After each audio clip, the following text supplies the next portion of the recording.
All right, for more on this, let's bring in Jonathan Turley, Fox News contributor, constitutional law attorney, and a professor at George Washington University.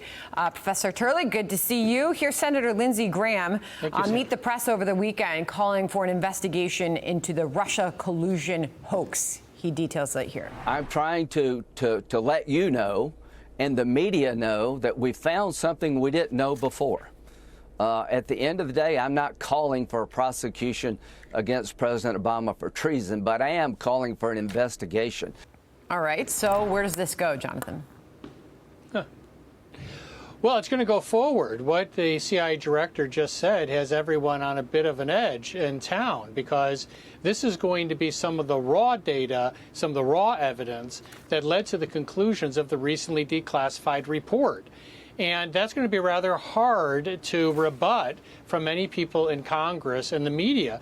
The problem for Democrats and the media is that they're trying to run the same grift on the same marks. I mean, they're trying to tell the public, don't look at this stuff. There's nothing to see here.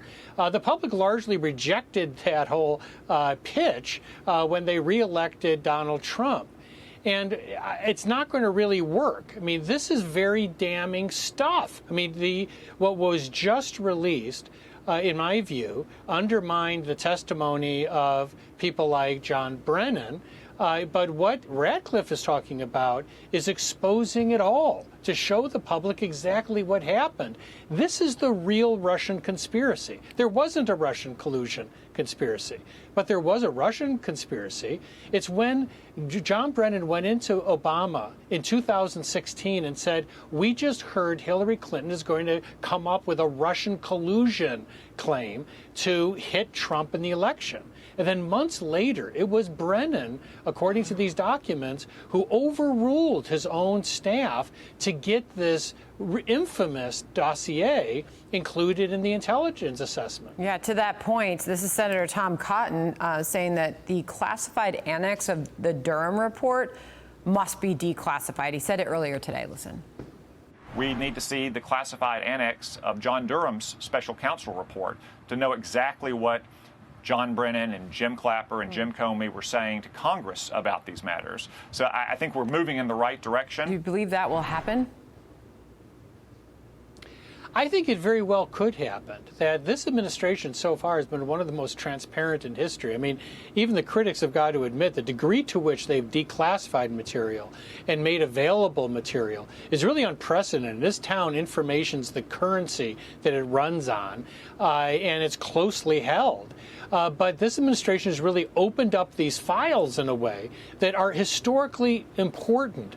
I mean, this Russian conspiracy to create this collusion narrative may be the single most impressive political hit job in history. But it took an all-on-deck effort. It took Congress, it took the administration, it took the media. They all had to do this. And not surprisingly, many of these same figures are just vehemently telling the public to look somewhere else. Congressman Rick Crawford weighed in on all of this on Fox News Sunday. Listen. The whole Russia collusion hoax, which is exactly what it was, a fraud perpetrated on the American people at the expense of President Trump, that whole deal was done basically saying that President Trump was an active participant, was colluding with the Russians to manipulate the outcome of the election. So now when it comes to the statute of limitations, Radcliffe addressed that when he teased these new documents that will drop. He said the statutes of limitations won't protect figures like John Brennan, James Clapper, or Hillary Clinton since, quote, the people behind this are still furthering the conspiracy, Jonathan. You agree? Yeah, this is why they call conspiracy the darling of prosecutors, because it is very malleable. It can be crafted in a way to get around statutes of limitations. The statute of limitation on perjury is 5 years. What Radcliffe is saying is that this was an ongoing conspiracy, an effort to conceal this information. A court would have to look at that, but at a minimum, these people face an indictment in history that what Radcliffe is talking about releasing could finally tell the public how this all began. Keep in mind, this worked. You know, right? They rushed this second assessment, which essentially flipped the first assessment at the end of the Obama administration. Even when the CIA was telling them, we don't see any Russian collusion, we don't see any impact on the election. They did that and seeded the eventual Russia investigation, and that consumed much of Trump's first term. So it succeeded.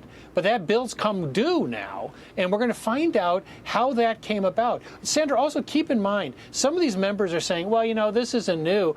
We knew about this all along. Well, that's the problem. You had people like Representative Schiff, now Senator Schiff, who even contradicted the special counsel when he said there was no Russian collusion and said, I've got secret information that shows that he's wrong.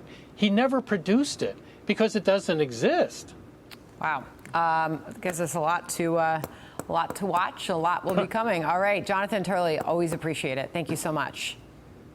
Thank you, Sandra. Hey, Sean Hannity here. Hey, click here to subscribe to Fox News YouTube page and catch our hottest interviews and most compelling analysis. You will not get it anywhere else.